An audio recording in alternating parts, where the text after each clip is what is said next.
পাতগুলো জোড়াটা সেট করবি। এই হাতের মেনশনগুলো শেখাতে হবে, বডিটাকে তো শেখাতে হবে। পা এইভাবে বসে না, পা কি হয় আমার তো যেখান থেকে স্টার্টিং হচ্ছে পা সেখান থেকে স্টার্টিং হবে, পা এখান থেকে কেটে যাবে না, তবে দেখতে ভালো লাগবে এই ব্যাপারটা। এই যে পায়ের তলাটা এরকম দেখতে ভালো লাগবে। দেখানো অনেক কিছু আছে আপনাদের, ঠিক আছে অনেক দেখাও, ঠিক আছে। মাথায় এরকম কেটে যাবে না, মাথায় এরকম কেটে চলে যাবে একদম উপরে বলবেন।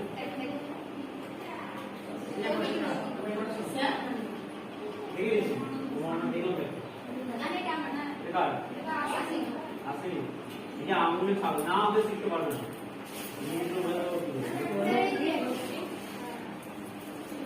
প্রবলেম হ্যান্ডিক্যাপ হয়ে গেছে, হ্যাঁ হ্যান্ডিক্যাপ করলে হবে, দেখা বলবো হ্যাঁ এই জিনিস দিয়ে আবার সেলাই করে দিতে হবে। আমাদের কালার করার পদ্ধতি ঠিক আছে, কালার এটা আমরা এসএমএল কালার করতে, তাই তো?